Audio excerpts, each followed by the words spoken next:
எப்போதும் தோற்காது உன் சேனைதான். இருந்தாலும் இறந்தாலும் நீ யானைதான். கண்டங்கள் அரசாளும் கலைமூர்த்திதான்.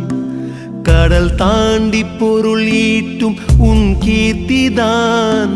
தலைமுறைகள் கழிந்தாலும் உன் பேச்சுதான். தந்தை எனும் மந்திரமே எம்மூச்சுதான். சிங்கம் என்றால் எம் தந்தைதான். செல்லம் என்றால் எம் தந்தைதான். கண் தூங்கினால் துயில் நீங்கினால் எம் தந்தைதான், எம் தந்தைதான். எல்லோருக்கும் அவர் விந்தைதான்.